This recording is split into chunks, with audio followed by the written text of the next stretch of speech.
할렐루야. 보통 이렇게 하면 권사님들이 크게 아멘 해주시던데 여기는 권사님이 없는 교회 가지고 별로 반응이 없네요. 제가 벌써 함께한 지 이제 9주째인 것 같아요. 계속해서 저희가 또 하나님께서 준비해 주신 함께 섬겨 주실 전도사님, 우리 유스 아이들을 위해서 또 찬양 인도자를 찾고 있는데, 그럼에도 불구하고 제가 함께 더 오랫동안 할 수 있도록 기도하시는 분도 있는 것 같아요. 어느 기도가 더 좋은 기도인지 잘 모르겠습니다. 제가 또 오랜만에 설교를 준비하다 보니까 많이 길어졌어요. 그래서 지금 이걸 어떻게 더 짧게 해야 되나 고민을 좀 하고, 요새는 이제 저희 아이들이 이제 데이비드, 세미어하고 또 헤일리, 또 저희 아이들이 또 요새 함께하면서 5명의 아이들을 앉혀놓고 설교를 하다 보니까 거의 디스커션하는 식으로 설교를 제가 하고 있어요.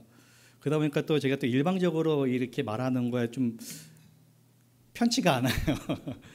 그래서 제가 어느 말씀을 전하는 게 좋을까 고민하고 기도하는 도중에 제가 요새 고민하고 있는 것들이 있어요.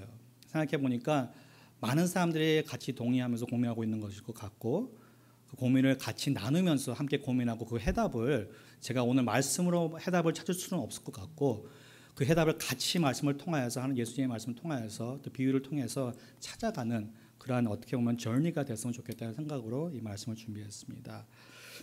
이 세상에서요, 복된 삶이란 무엇일까요? 우리가 추구하는 삶들, 어떤 삶이 복된 삶이고 보람되어 있는 삶일까요?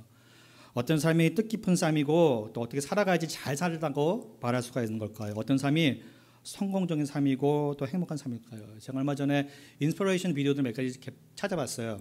그저 데인즈 워싱턴하고 또 어떤 해병대의 이런 대장이 연설하는 것을 찾았습니다. 이 두 연설은 공통점이 있었는데 그 두 가지 다 성공적인 삶을 살아가는 법을 얘기하는 연설이었어요. 굉장히 공통적인 말들이 많았는데, 그 공통적인 말들이 무엇이 있었냐면은 끈기가 있어야 되고, 실패하는 것을 두려워하지 않고, 수많은 노력과 훈련이 있어야 하며 포기하지 않음이 필요하다는 것이었습니다. 또 실패하는 것 두려워하지 않지만 또 크게 성공하는 것도 두려워하지 말고 계속해서 앞을 바라보면서 소망을 잃지 않고, 또 주위에 힘든 사람이 있으면 그 사람들을 도와주고 함께 가는 것이 성공적인 삶이다라는 것, 비슷한 메시지가 있었어요. 그거 들으면서 저 마음도 막 두근거리고 뛰고, 맞다, 저렇게 살아야지, 나도 열심히 살아야지. 지금 특별히 이렇게 안 한다고 집에서 좀 쉬고 있다고 너무 게을러지는 게 아닌가 하면서 그런 생각도 들고, 회개도 하면서 나도 더 성공적인 삶을 살아야겠다, 그런 생각을 가졌고 마음이 막 이렇게 인스피레이션을 느끼는 걸 받았는데요. 어딘가에 제 마음속에 그런데도 이 메시지에 뭔가 모자란 것 같다, 빠진 게 있는 것 같다, 이 메시지를 통해서 뭔가 안 맞는 게 있는 것 같다라는 생각이 들더라고요. J.K. 프롬 목사님이라는 분이 있는데, 여기 벤 나잇의 철치 언 더 웨이를 플랜트하시고 지금도 현재 계속 리타이어 패스터로서 많은 목사님들을 멘토하시는, 또 제가 존중하고 저도 멘토를 좀 받은 그런 목사님이신데요. 이분이 이런 말씀하셨어요. 제가 좋아하는 말씀이 하는데, You can be sincere, but you could be sincerely wrong. 당신은 간절할 수 있습니다. 하지만 당신은 간절하게 틀릴 수가 있습니다, 라는 말을 하셨어요. 우리는 항상 뭔가를 할 때 우리의 마음가짐이 중요하다고 얘기를 합니다. 마음가짐이 굉장히 중요하고, 우리 마음이 어디에 있는가, 우리 마음속에 뭐를 품고 있는가가 굉장히 중요하다고 얘기를 합니다. 우리 마음이 옳은 곳에 있는지 옳지 않은 곳에 있는지 그래도 중요하다고 얘기를 하는데요. 제가 골프를 요새 자주 치지는 않지만 한참 동안 칠 때가 있었어요. 치면서 이제 레슨도 좀 받고 하는데, 보통 이렇게 많이 물어보더라고요. 골퍼들이 가장 고민하는 게 두 가지가 있는데, 디렉션이나 아니면 디스턴스나, 이거예요. 어디로 향해서 공을 치냐, 아니면 얼마나 멀리 공을 치냐. 한국 남자들은 더 멀리 치는 거에 관심이 많아요. 잘 보이기 위해서, 뭔가 시원하고 좋으니까. 그런데요, 이게 게임을 솔직히 보잖아요. 어디로 치느냐가 더 중요한 거예요. 얼마나 멀리 치냐면 당연히 스트로크 하나를 하면 되는데, 아무리 멀리 쳐도 그린에 들어가지 않으면 소용이 없고, 그린에 올라가서도 특히 연습을 많이 안 하는 사람들이 많이 하는 건데, 제가 오랜만에 치면은 그린에 올라가는 거는 그래도 그럭저럭 하게 돼요. 그린에서 많이 헤맵니다. 공에 구멍 안에 못 집어넣어요. 안 들어가요. 근데 어디로 향하는 것이 얼마나 멀리 하는 것가 중요하다는 겁니다. 이것은 우리의 삶도 마찬가지인 것 같아요. 우리의 삶이 어느 방향으로 가고 있는지, 어느 방향으로 향하고 있고 내가 어디를 보고 있는지, 무엇을 보고 있는지, 나의 초점에 향하는 것이 무엇인지, 그것이 내가 얼마나 빨리 가는 것보다 더 중요하다는 거예요. 우리가 학생 때는 더 빨리 졸업하고 싶고, 더 빨리 끝내고 싶고, 더 빨리 성공하고 싶고, 더 빨리 결혼하고 싶고, 더 빨리 좋은 직업을 갖고 싶고 하는 생각을 갖고 막 빨리빨리 움직일 때가 있어요. 더 빨리 돈을 벌고 싶고. 근데 좀 오래 살아온 사람들은 빠른 게 중요하다는 것이 아니라는 것을 제가 깨닫게 됩니다. 세상 많은 사람들이 진심 어린 마음으로 더 좋은 삶을 살기 위해서 노력하고 있어요.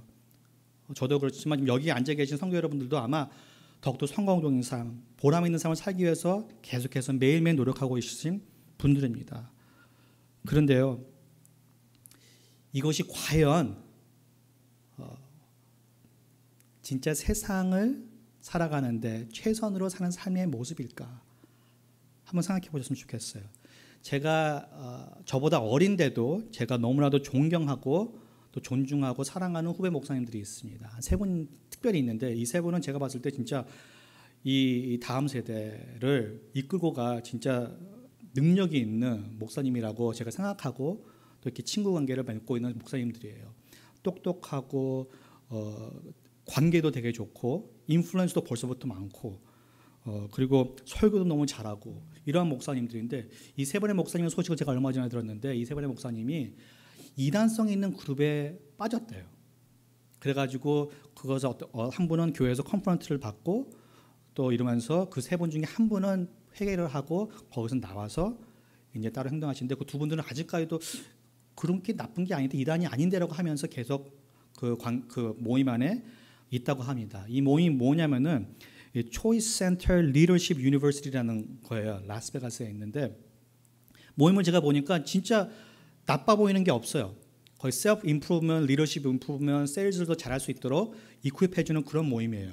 그래서 리더십이 있어가지고 1년에 한 번씩 또 리트리트도 가고 거기서 이렇게 더 많이 배우고, 많은 사람들이 또 간증이 있습니다. 뭐 삶이 변하고 자기들이 자신감이 올라가고 관계들이 더 좋아지고 이런 것도 쫙 있어요. 그러니까 겉에 보면은 너무너무 좋은 프로그램 같아요. 이런 프로그램들이 많습니다. 요새 보면은 참 신기한 게 비즈니스 컨퍼런스나 그런 데 가잖아요. 사람들이 비즈니스 월드에서 가장 관심 있는 토픽 중에 하나가 스피리추얼리티래요. 영성이래요. 근데 저희가 생각하는 영성과 틀린 거겠죠. 아무래도 다른 건데, 이런 영성들에 관심을 가지면서 성공하기 위해서는 더 좋은 영성, 더 좋은 어떤 멘터, 어떤 이런 스킬들을 가지려고 합니다. 저희 세 목사님들도 아마 그러한 마음으로 갔겠죠. 왜냐하면은 저희들도 다 경험하는 거지만, 저희가 그리스도인이고 예수님 믿고 따르고 순종하려고 노력하고 하지만, 그런 도중에서도 저희가 안 되는 것들이 있어요. 그런 도중에서도 저희가 안 좋은 관계들이 있어요. 특히 저희 부모님과의 관계, 부부과의 관계, 나아지지 않는 것들이 있습니다. 막 열심히 하는데도 돈이 안 벌리는 거예요. 사업이 번창이 안 되고 잘 안 되는 것 같고, 이 내가 가지고 있는 믿음보다도 또 뭔가 필요한 것 같아요. 내가 스킬이 모자란 것인가, 이런 생각을 하면서 이런 것들 자꾸 찾게 됩니다. 겉으로 보면 아무런 해가 없는 세미나입니다. 그리고 종교적인 색깔이 전혀 없는 것 같아요. 이단이라고 부를 수 있는 것도 아닌 것 같아요. 근데 왜 이게 이단성이 있다는 말이 나왔을까요? 제가 좀 더 가까이 이렇게 보니까 뉴에이지 이런 무브먼트처럼요, 이 모임에 있어가지고 이 모임을 통해 가지고 저 나은 내 자신을 찾아가는 법을 배우는 사람들은 어느 정도 오래 있고 나면은 악몽을 꾸는 사람들이 많아졌다고 해요. 악몽을 꾸면서, 그리고 또 현실 대피성도 많아지고, 이런 들어 약간 이런 나쁜 증상들이 오래 있는 사람에서 나타나기 시작했다고 합니다. 그러면서 또 알아보니까 1년에 한 번씩 가는 수련회가 있는데, 수련회 이름이 참 신기해요. Goddess Retreat이래요. 여신 수련회래요. 그러니까 뭔가 이 종교적이지 않은 픽처에서 종교적인 뭔가를 하고 있는 거예요. 그 수련회에 갔을 때 기도처럼 어떤 찬팅을 하면서 이런 어떤 내 자신에 대한 주문을 외우고 한답니다. 근데 그런 것들이 어떠한 이런 이 영적인 능력을 발휘하는 것들이었어요. 근데 자신은 거기에를 못 보는 거죠. 왜냐? 목적이 있기 때문에. 어떤 목적을 가지고 내 더 나은 자신을 찾기 위해서, 더 좋은 관계를 갖기 위해서, 더 열심히 하기 위해서, 더 성공적인 삶을 살기 위해서 하는 목적이 있기 때문에 이것들을 못 보는 거예요.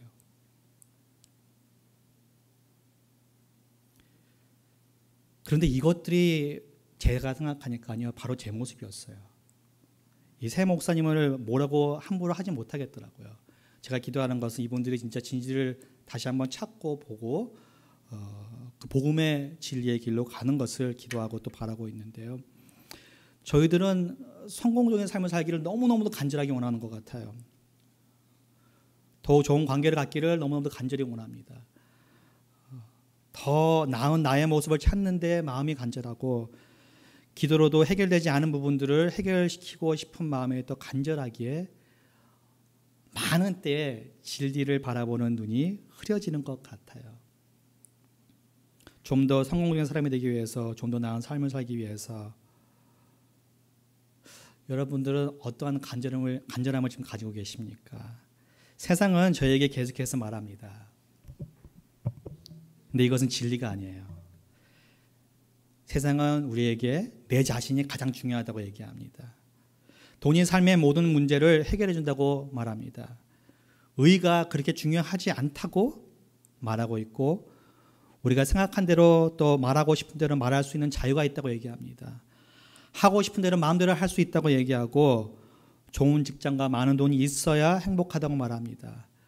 내 마음대로 TV와 영화를 보고 음악을 들어도 아무런 해가 없다고 얘기하고 있고 우리 아이들을 훈계하지 않아도 된다고 얘기하고 있습니다.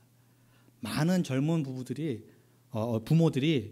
이 거짓에 믿고 있어요. 요새 훈계하지 않는 사랑이 진정한 사랑이라고 생각을 하는.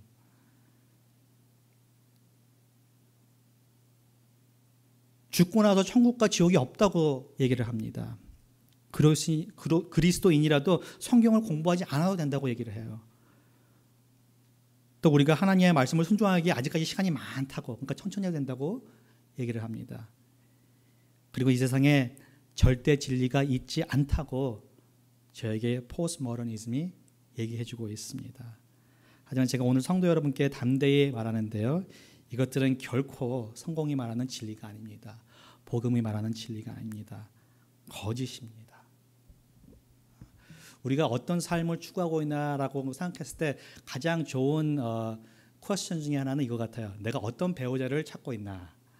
어떤 사람과 결혼해서 어떤 삶을 살고 싶은가? 아니면 결혼해서 지금 아이가 있는 부부들은 내 아이가 어떤 사람이랑 결혼했으면 좋은가? 그러면 솔직히 제가 대답을 하잖아요. 거기에 제가 지금 추구하고 있는 사람들이 나와요. 특히 부모의 입장에서 얘기하면은 저도 목사지만 제 아이가 돈이 없고 볼 것도 없는 그냥 예수님만 사랑하는 사람과 결혼한다. 그러면 쉽지는 않을 것 같아요. 내 안에서 진짜 추구하는 게 무엇인가?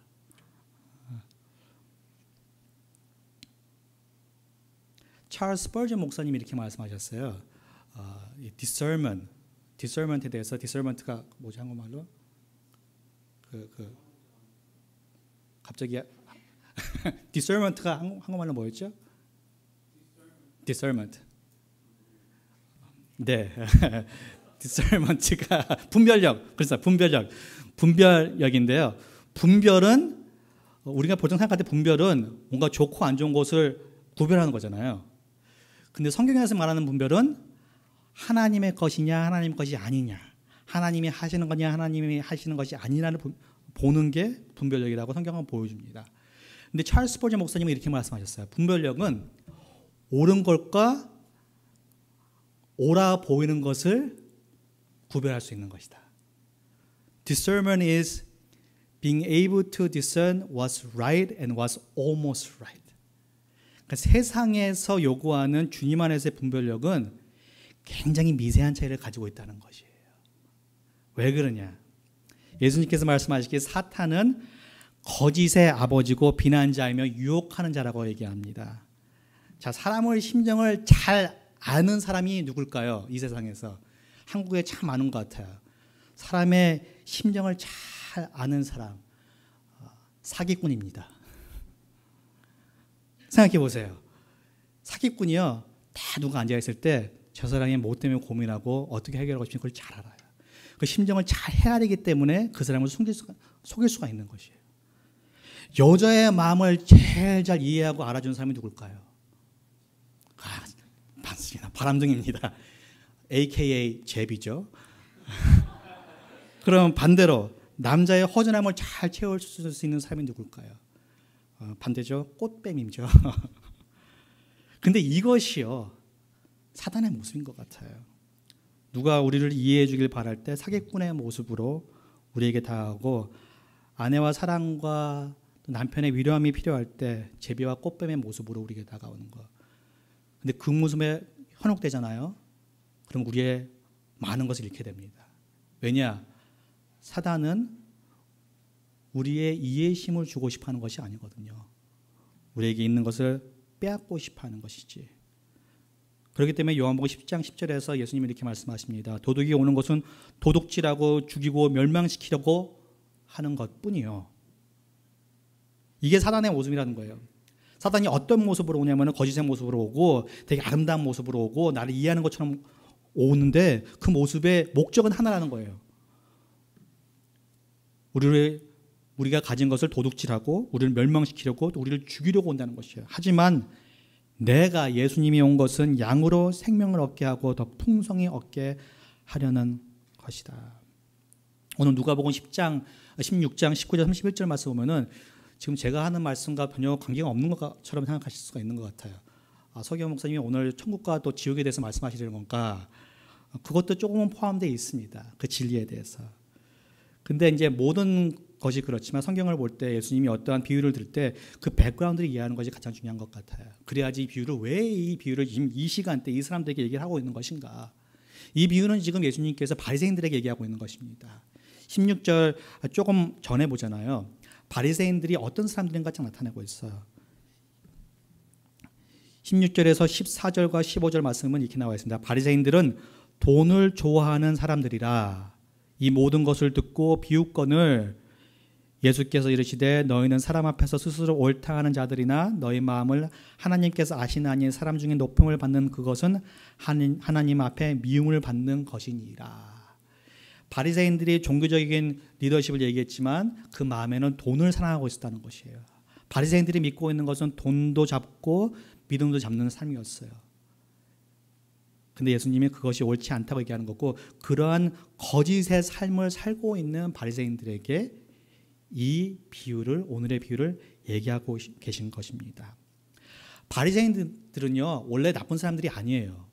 좋은 사람들이에요. 그리고 예수님도 바리새인들 중에 한 명이었어요. 어떤 사람이 바리새인이냐면은 이 순종함을, 순결함을 지키는 사람들이 바리새인이었습니다. 구약 성경의 성경 히스토리를 보시면은요, 이스라엘이 잘 있다가 다윗, 솔로몬 왕의 두 아들이 다툼이 있어서 북과 남으로 나눠집니다.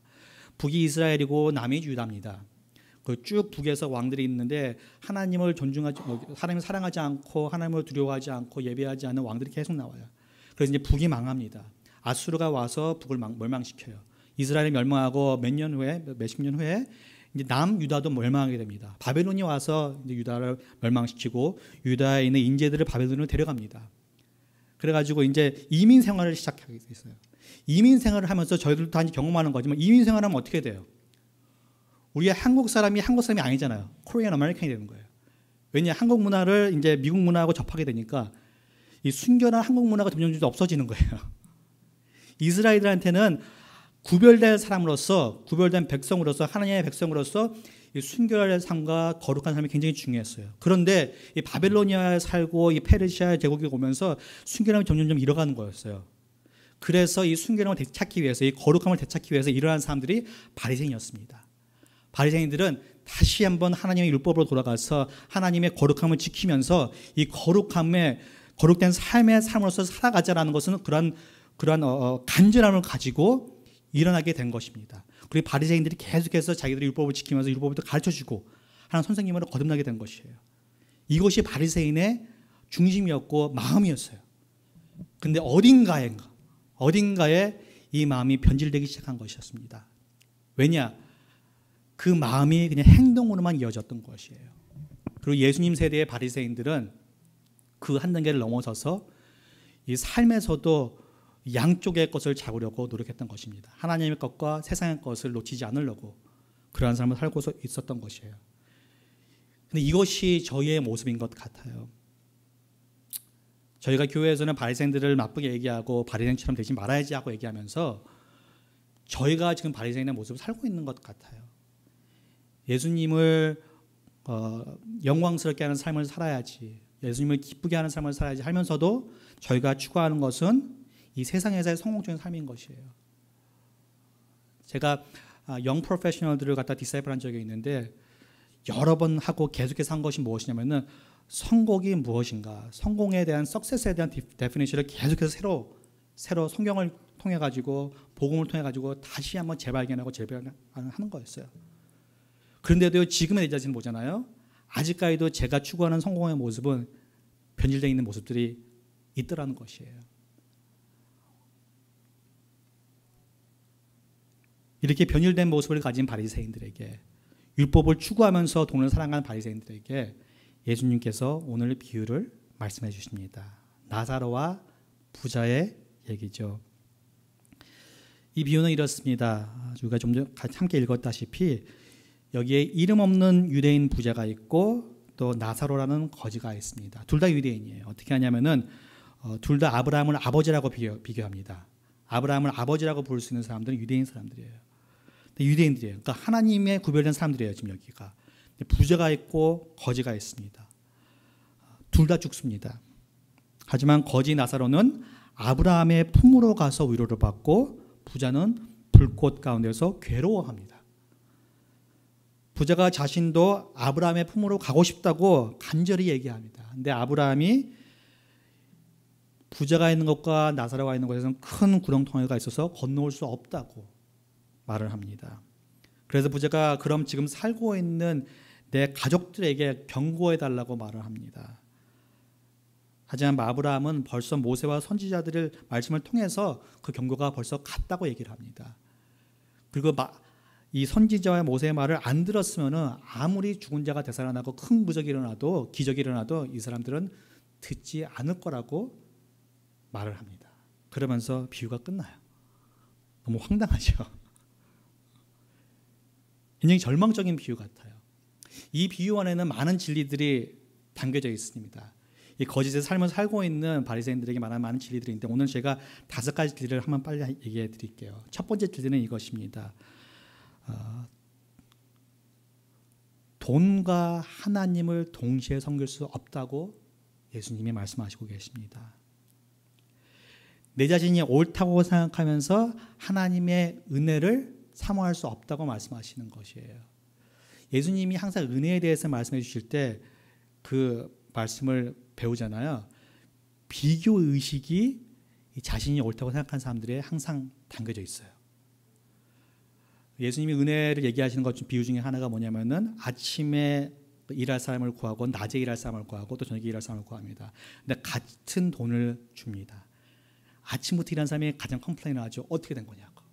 하지만 예수님이 얘기합니다. 나는 너에게 약속한 대로 주었다. 내 돈을 내 마음대로 주는데 네가 왜 컴플레인을 하냐. 그게 하나님의 은혜라는 거예요. 하나님이 주고 싶은 대로 사랑하는 만큼 주시는 거. 근데 우리는 항상 우리가 꼭 뭔가 잃는 기분이에요. 왜냐하면 내가 오르니까. 돈을 사랑하고 돈을 원하면서 하나님 원하는 것이 바로 내가 옳은 삶인 것 같아요. 내가 봤을 때 의로운 삶, 내가 봤을 때 정리되는 삶, 내가 봤을 때 좋은 삶. 하나님 이것이 가능하지 않다고 얘기합니다. 참 재미있는 게요. 한국 사람들을 특히 저희 문화에는 비교하는 문화가 참 많은 것 같아요. 제가 이 스테이먼을 들으면서 진짜 이게 맞는 말이다 하고 들은 게 뭐냐면은 When you compare, in comparison, nobody wins. 비교를 하잖아요. 이기는 사람은 아무도 없습니다. 모든 사람이 지는 것이에요.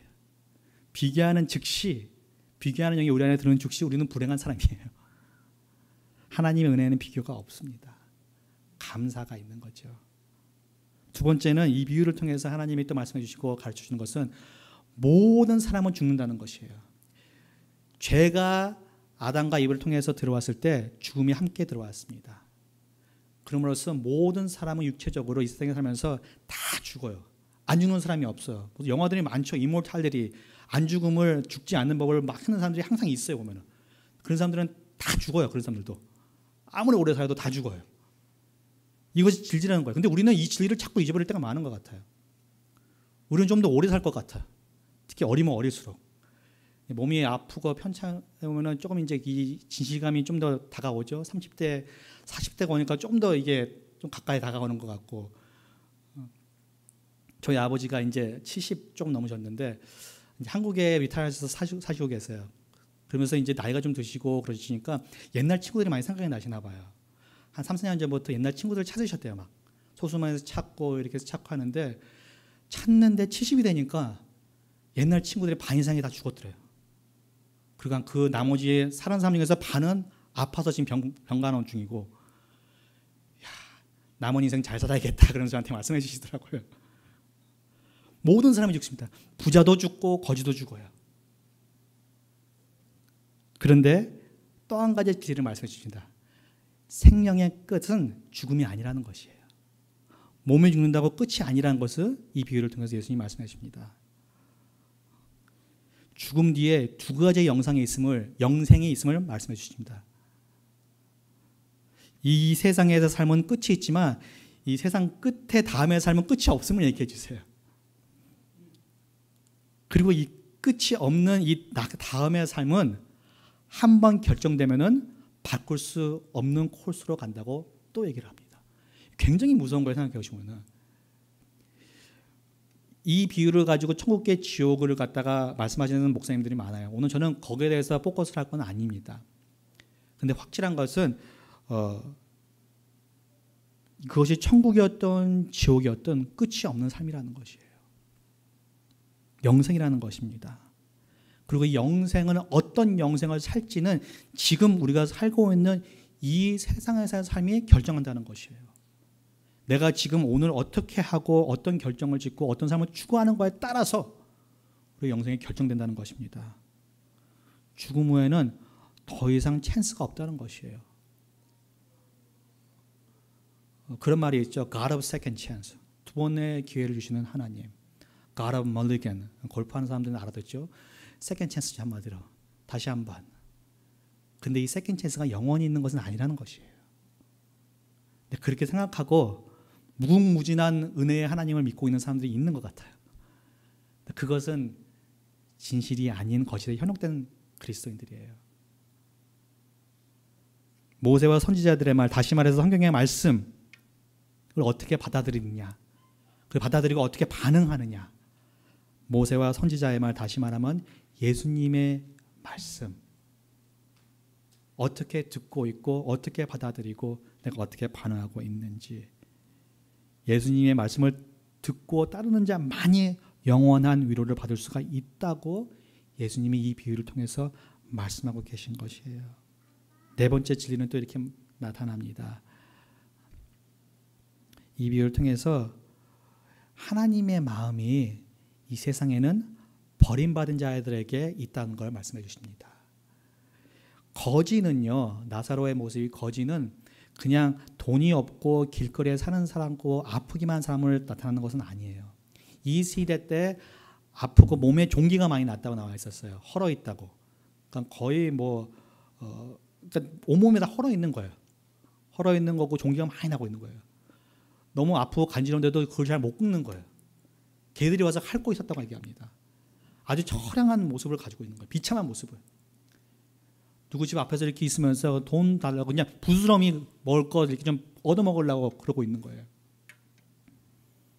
이 세대 때 아프고 돈이 없고 더러우면은 unclean 해가지고 깨끗하지 않은 사람 해가지고 완전히 구별된 이 세대에 들어가지 못하는 사람으로 구별되게 살았습니다.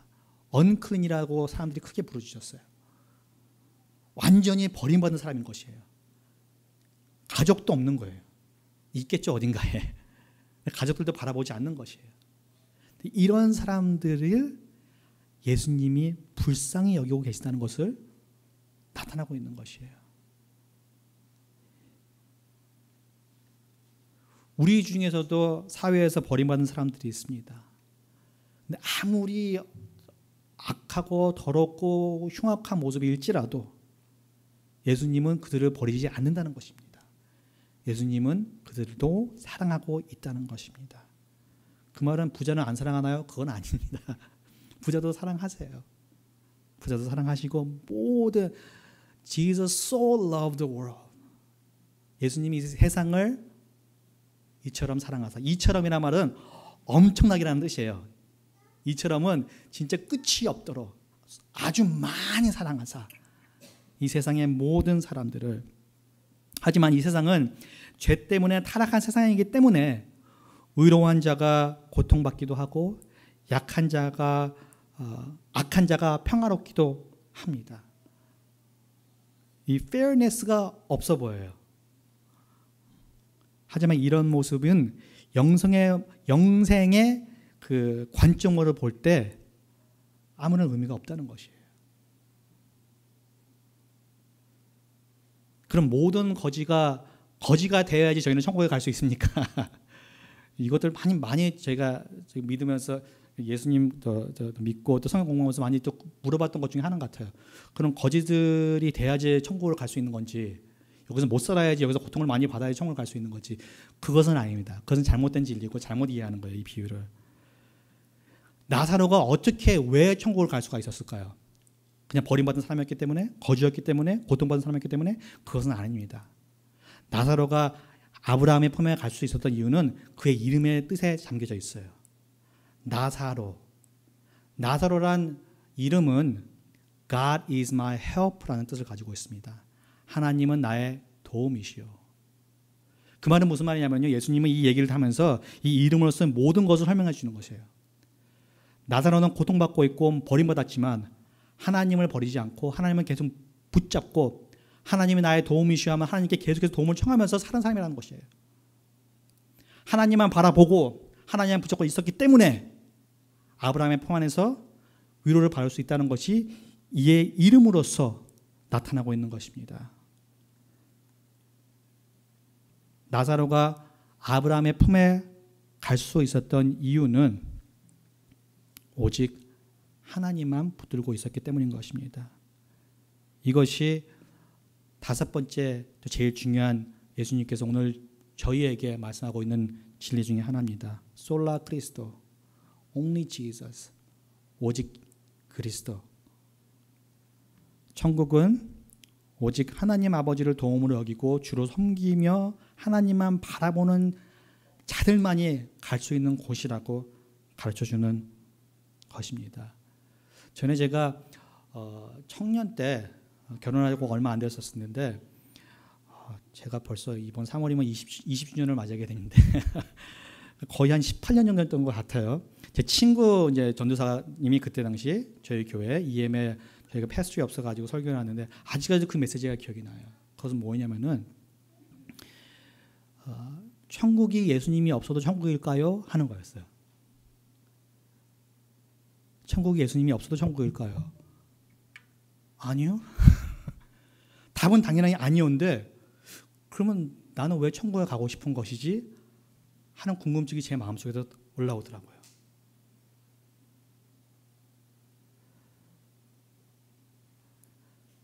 병 목사님께서 지금 몇 달 동안 제가 보니까 얼마나 오래 하신지 몰랐는데 저희 유튜브 채널에 가보니까 굉장히 오랫동안 이 시리즈를 하셨더라고요. 그렇게 찾아오신 예수님이 복음이다.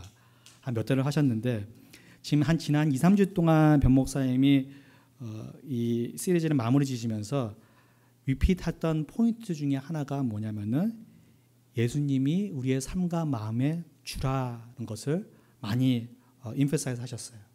많이 포커스 하셨습니다. 오직 예수님만이 나의 주다. 그 내가 예수님을 우리 주로 섬기고 컨페스하고 고백하고 매일매일 그 삶을 예수님이 주인 것처럼 내가 내 삶의 주인이 아니고 예수님이 주인 것처럼 살 때 진짜 예수님이 이러한 예수님이 우리의 복음인 것이 나타난다라고 말씀하셨습니다. 제가 오늘 드리는 말씀도 비슷한 거예요, 솔직히. 성경에서 말하고 있는 복음은 영생이라고 얘기합니다. 복음은 영생이에요. 그럼 영생은 무엇일까요? 요한복음 17장 3절에 영생이 무엇인지 아주 깔끔하게 예수님이 정리하셨더라고요. 이렇게 나와 있습니다. 영생은 곧 유일하신 참 하나님과 그가 보내신 자 예수 그리스도를 아는 것이니 이것이 영생입니다. 영생은 하나님을 알고 하나님이 보낸 아들 예수 그리스도를 아는 것, 이것이 영생이에요. 우리가 지금 영생을 살아가고 있습니까? 살아가기 위해서 교회에 모였겠죠. 설교를 듣는 이유는 영생을 즐기기 위해서 듣는 겁니다. 왜냐? 설교를 들음으로써 하나님의 말씀을 접함으로써 예수님을 더 알게 되고 하나님을 더 알게 되기 때문입니다. 영생은 하나님을 알게 되는 것이래요. 예수님을 통해서 알게 되는 것이래요. 복음은요, 또 복음이 우리에게 좋은 소식의 이유는 죄 때문에 우리의 창조자이시고 주인이신 하나님과 단절된 우리에게 그 하나님과 관계를 아버지와 자녀로서의 관계를 온전히 회복시키기 위해서 우리를 위해 또 우리를 대신해 죄값인 죽음을 십자가에서 온전히 치르시고 부활하심으로써 부활을 통해서 우리에게 새 소망과 새 생명을 부어해 주심으로써 하나님 아버지와 관계를 회복해 나가며 이 세상 모든 사람들에게 똑같은 관계 회복을 경험할 수 있도록 도와주시기 위해 우리 마음속에 성령님을 주신 이것이 복음이라는 것입니다. 그리고 이 복음을 경험하고 살아갈 때 우리는 영생을 살아가고 있다고 예수님이 말씀하시는 것이에요. Eternal life is now. 영생은 지금이란 말입니다. 예수님을 믿는 사람들에게는, 예수님을 알아가는 사람들에게는 죽음 끝나고 영생이 시작하는 것이 아니고 계속 이어지는 것이기 때문에 영생은 지금이라는 것이에요. 제 멘토 목사님 중에 한 분이 이렇게 말씀하셨습니다. Our destiny is not destination, but a relationship. 우리의 운명은 어떤 장소가 아니라는 것이에요. 우리의 운명은 천국이 아닙니다. 우리의 운명은 관계예요. 누구와의 관계? 하나님 아버지와의 관계. 누구를 통해서? 예수님을 통해서. 어떤 도움을 받으면서? 성령님의 도움을 받으면서. 그것이 우리의 운명이고 우리의 삶의 목적이고 우리가 살아가는 기쁨이라는 것입니다. 우리의 목적은 더 행복한 삶을 사는 것이 아니고요. 더 성공적인 삶을 사는 것도 아니고 더 원만한 부부관계를 또한 가족관계를 갖는 것도 아니고 더 뜻깊은 삶을 사는 것도 아니라는 것입니다. 이것이 나쁘다는 것이 아니에요. 참 웃긴 것은 우리가 진정인 기쁜 영생을 살아갈 때 이것들이 다 충족된다는 것이에요. 우리가 알아가야 할 것은 아무리 노력해도요, 저희가 아무리 노력하고 아무리 좋은 스킬을 받아도 우리 관계가 100% 좋아질 수가 없어요. 이것은 우리 몸이 100% 좋아질 수 없는 것과 똑같은 이치예요. 죄된 몸으로서 이 세상에 한 군데도 아프지 않은 사람은 아무도 없습니다. 다 어디가 아파요. 저요, 19살 때 무릎 관절에 걸렸습니다. 19살 때 저보고 그러더라고요. 무릎에 관절염이 생겼는데 지금 무릎이 한 60세 할아버지 무릎과 똑같다고. 계산해 보니까 지금은 제가 80대 무릎을 가지고 있네요. 허리가 요즘 아파요. 소파에 조금 많이 앉아있다 보니까 허리가 좀 자꾸 아파요. 이게 운동을 좀 하잖아요. 그러면은 관절이나 근육통이 그냥 오는데 어깨 같은 게 그냥 아프면 한 번 아프면 한 몇 달을 가요. 어떻게 된 것인가? 이번 주 내내 감기가 올랑말랑 계속 그러고 있습니다. 그리고 저기 아프잖아요. 이 세상에 어느 누구보다도 내가 제일 아픈 것 같아요. 이게 저의 현실이에요. 내가 지금 이 안 좋은 관계, 아버지와의 관계, 너무 내가 상처받은 관계, 그 누구의 관계보다도 더 힘든 관계에 있는 것 같아요.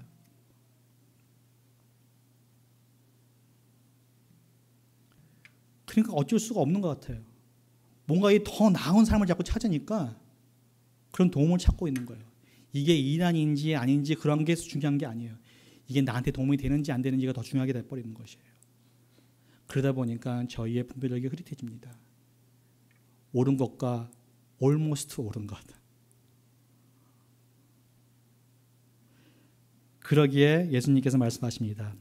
예수께서 이르시되, 요한복음 14장 6절 말씀입니다. 내가 곧 길이요 진리요 생명이니 나로 말미암지 않고는 아버지께로 올 자가 없느니라. 이 많은 사람들이 이 첫 번째 반만 많이 읊는 것 같아. 내가 진리요 길이요 진리요 생명이니.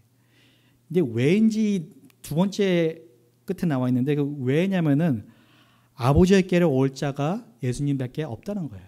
예수님을 통해서만 갈 수 있다는 거예요. 그러니까 예수님이 길인 것은 어떤 길이냐? 하나님의 마음으로 인도해 주는 길이라는 거예요. 어떤 진리냐? 하나님을 알고 이해할 수 있는 진리라는 거예요. 어떤 생명이냐? 하나님의 생명을 누릴 수 있는 생명이라는 것이에요. 하나님과의 관계를 더욱더 즐기고 그 영생을 누리기 위해서 예수님이 자신을 드러낸 게 길이고 진리고 생명으로 나타났다는 것입니다. 예수님은 우리를 하나님 아버지께서 깨로 인도하고 하나님의 아버지의 사랑을 보여주는 진리이고 또 영원한 삶을 살 수 있도록 가능케 하는 생명이신 것입니다. 관계예요. 분별력은 옳은 것과 거의 옳은 것의 차이. 하나님의 진리와 사탄의 거짓은 종이 차이일 때가 참 많은 것 같아요. 예수님이 40일 동안 금식하시고 광야에서 사탄의 시험을 받았을 때 사탄이 3가지를 가지고 시험을 했잖아요. 근데 그 시험을 더 힘들게 하기 위해서 어떻게 했냐면 하나님의 말씀으로 시험을 했어요. 하나님의 말씀을 살짝 뒤틀렸죠. 하나님의 말씀을 컨텍스트에서 빼서 얘기를 했어요. 근데 이것이 바로 거의 옳은 것인 거예요. 이게 almost right이에요. 그리고 우리 자신한테 성경 말씀을 그렇게 사용하는 경우도 많은 것 같아요. 우리 좀 캐리스메틱한 약간 페넌코스털 쪽에서는 많이 가끔가다 그렇게 해요. 이 매일 묵상하는 것이 아니고 가끔 묵상할 때 특별히 그러는데 성경책을 딱 봅니다. 그리고 딱 펼쳐요. 손가락을 딱 이릅니다. 아, 이것이 하나님께서 오늘 나에게 주시는 말씀이구나. 그래서 그걸 묵상하고 그 의미를 갖다가 지금 내가 처해인 이 상황에 다 맞추려고 노력합니다. 굉장히 위험한 것입니다. 그것은 성령님이 역사하도록 우리가 룸을 만드는 게 아니고 사단이 하나님의 말씀을 통해서 역사하도록 우리가 룸을 만드는 꼴이 되는 경우가 더 많은 것 같아요. 그렇게 해도 하나님이 역사할 때가 있어요. 당연히 있는데 꾸준한 관계를 갖고 하나님을 알아가는 기쁨으로 살아가는 것이 더 확실한 진리의 길로 걸어가는 것이랍니다. 진짜와 짝퉁을 구별하는 법을 아시나요? 제가 한번 그냥 궁금했어요. 이 루이비통 신상 진짜를 짝퉁과 구별하는 법을 찾아봤어요. 나오더라고요. 10 스탑 해가지고 나오는데 탑 3가 딱 간단한 게 뭐냐면요. 진짜 제품을 많이 알면 알수록 좋다고 나와 있어요. 아무것도 모르는 사람들은 짝퉁을 보여줘도 얼마나 좋은 짝퉁이고 나쁜지 잘 몰라요. 은행에서요. 위조 지폐와 진짜 지폐를 차이하는 법을 가르치는 디파트먼트가 있어요. 거기서 뭘 공부하시는지 아는가요? 위조 지폐에 대해서 공부하는 게 하나도 없어요. 거기서 공부하고 배우는 것은 진짜 지폐에 대해서만 배우고 공부합니다. 진짜 지폐의 특성이 무엇인지, 어떤 것들이 진짜 지폐를 만든 것이, 그걸 배우고 완전히 터득한 사람들은 진짜 지폐가 아닌 것을 딱 봤을 때 안 돼요. 느낌이 딱 오는 거죠. 그래서 그걸 테스트하기 시작합니다. 이게 진짜인지 아닌지. 하나님의 진리와 사탄의 거짓을 이 almost right, 거의 옳은 진리처럼 보이는 것을, 이것을 분별하는 법은 한 가지뿐입니다. 하나님의 말씀과 하나님을 더 알아가는 것이에요. 제가 오늘 아이들한테 이 얘기해서 많이 놀랐는데 아까 얘기를 잘못하면 설교가 완전 딴 데로 가게 되는데 이 얘기를 제가 했어요. 제가 어떤 얘기를 했냐면은 이 사탄의 어떻게 역사하는가를 좀 궁금해가지고 세이튼스 바이블을 제가 읽어봤다고. 사탄의 성경책이 있어요. 세이트니즘이 있죠. 저희가 생각하는 세이트니즘은 굉장히 뭔가 막 피가 막 있을 것 같고 뭔가 막 산제사가 드려질 것 같고 막 그게 막 어글리할 것 같고 징그러울 것 같고 막 그런 생각이 많이 있어요. 제가 뭐 다 읽지는 않았습니다. 처음 몇 장만 이렇게 읽어봤는데 놀랐어요. 왜 놀랐냐? 세이트니즘이 한 60년대가 써진 거거든요. 사탄에게 무슨 인스피레이션을 받아가지고 썼다고 나와 있는데 이 내용이 뭐냐면은 굉장히 철학적이에요. 이 내용은 성경의 티칭을 약간 트위스트한 거예요. 너희들이 이게 이런 의미라고 들었는데 그게 다른 의미다. 이 실제적인 의미는 이런 것이다 라고 가르치는데 지금 저희가 살고 있는 포스트 모더니즘의 시초가 그 세이튼 바이블에 나타나 있어요.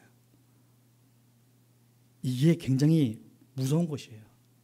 읽었을 때 뭔가 악하고 징그럽고 그런 게 아니라는 것이에요.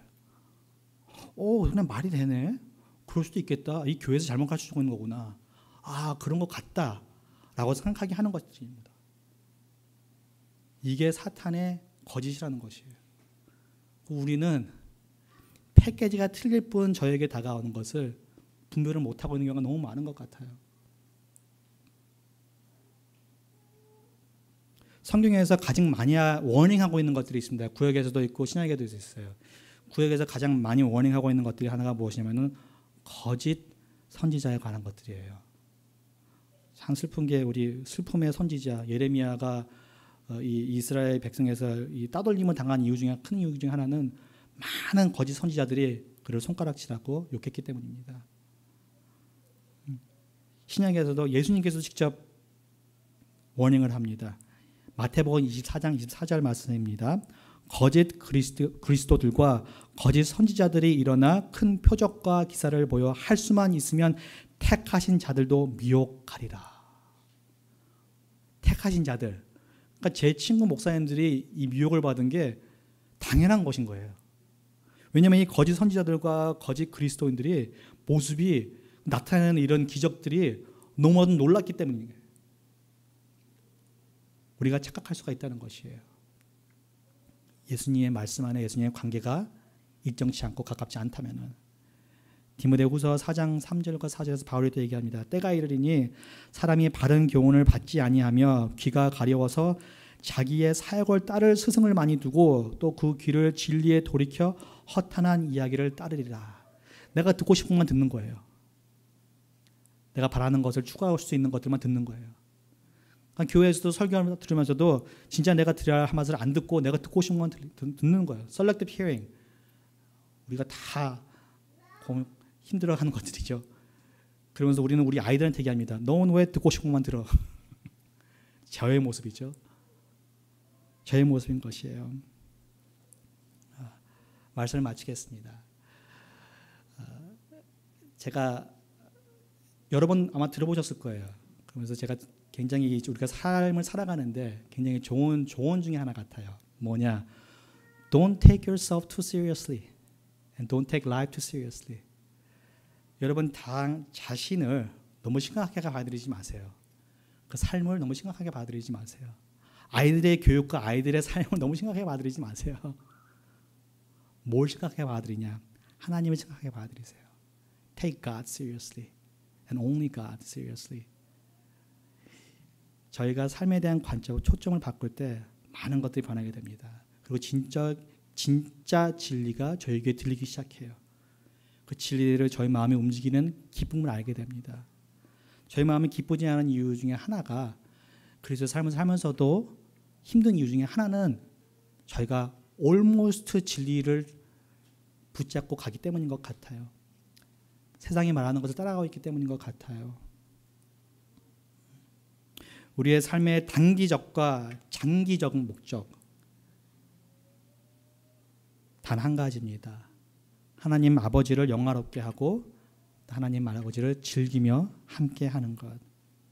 예수님을 통해서 또 성령님의 도움으로써 하나님 아버지를 알아가는 즐거움을 경험하며 복음의 진리의 눈을 통해서 세상의 거짓에 하나씩 자유되는 것. 이러한 삶의 기쁨을 누려가는 제 자신, 또 성도 여러분 되기를 하나님의 이름으로 축원합니다. 같이 기도하겠습니다. 주님 감사합니다.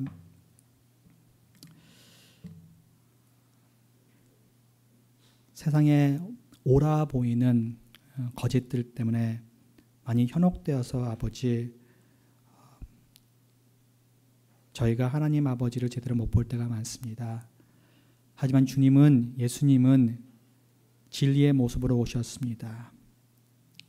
그리고 진리를 저에게 가르쳐주고 말해주고 그 진리를 통해서 저희를 자유케 하고자 하십니다. 하나님, 저희가 그 진리 안에서 진정으로 자유된 삶을 살 수 있도록 함께해 주시고 인도하여 주시옵소서. 하나님을 알아가는 기쁨을 더욱더 깊어가고 하나님과 함께하면서 즐거워하는, 하나님께 영광 올리면서 기뻐하는 그러한 저희들 될 수 있도록 주님 인도하여 주시옵소서. 주님의 영으로서, 주님의 말씀으로서 오직 예수님만이 우리의 주 되심을 고백하면서 살아가는 저희가 될 수 있도록 함께하여 주시옵소서. 감사드립니다. 예수님의 이름으로 기도드렸습니다. 아멘.